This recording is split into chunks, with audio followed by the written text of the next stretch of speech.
Welcome to The Explainer. Today, we're diving into the incredible 30-year journey of the Cranberries, an Irish rock band with just one of the most unforgettable voices in music history.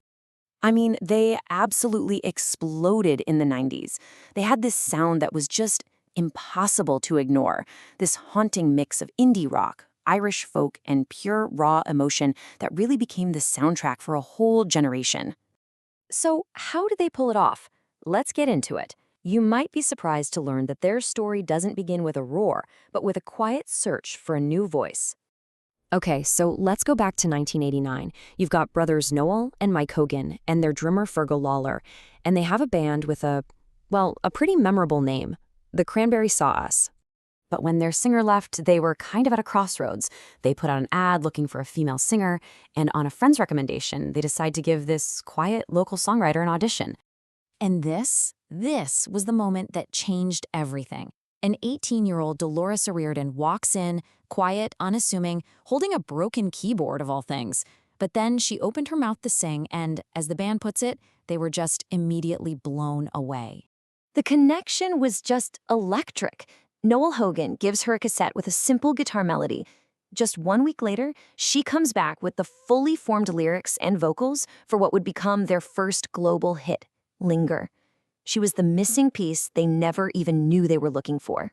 So with Dolores on board, they shortened the name to the Cranberries, and things started happening, and fast. After a showcase in their hometown, a bidding war just erupts between major record labels, and they end up signing a 6-album deal with Island Records. But stardom didn't happen overnight. Their debut album, Everybody Else Is Doing It, So Why Can't We, it actually had a pretty slow start in the UK. The real game changer was when they toured the US as an opening act for the band Suede. MTV got a hold of their music videos, put them in heavy rotation, and suddenly the opening act was stealing the whole show. And because of that massive exposure, Linger just shot up the US charts, peaking at number 8 on the Billboard Hot 100. The Cranberries had officially arrived on the world stage, and their lives were never going to be the same. Okay, so their first album was a breakthrough, but their second one, no need to argue, well, that's what would make them global superstars. The album was driven by the raw power of Zombie, an absolutely unforgettable protest song about the Troubles in Northern Ireland. It sold over 17 million copies worldwide, and Zombie became so much more than a hit. It became a global anthem. The song was a huge critical success too.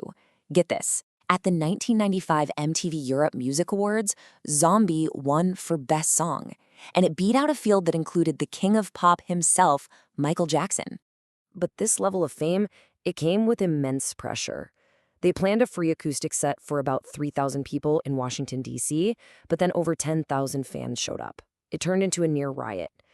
Grueling world tours and non-stop media scrutiny started to take a really serious toll, especially on Dolores. Eventually, the strain just became too much. Citing exhaustion and Dolores's declining health, the band announced a hiatus in 2003. It was a break they desperately needed, a chance to step away from the relentless spotlight and focus on their families and themselves. And you know what? The break worked. They reunited in 2009, and they had this renewed energy. They started releasing new music and touring again, reconnecting with all their devoted fans around the world.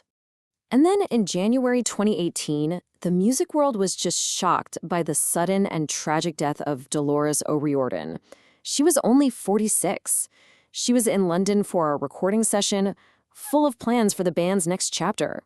It was just heartbreaking. In the wake of her passing, the guys in the band faced this impossible decision. They decided to honor her memory by finishing the album they had already started together, using the powerful demo vocals she had already recorded. It was their way of making sure her voice had the final word. That final album, fittingly titled In the End, became this incredibly powerful tribute, and it earned the band their first ever Grammy nomination for Best Rock Album. What a poignant final recognition for a legacy built over 3 decades. So the Cranberries' story as a band may be over, but their music feels more powerful than ever. In 2020, the video for Zombie passed 1 billion views on YouTube, the very first for any Irish band. It's just a staggering testament to the enduring power of their music and to a voice that will truly never be forgotten.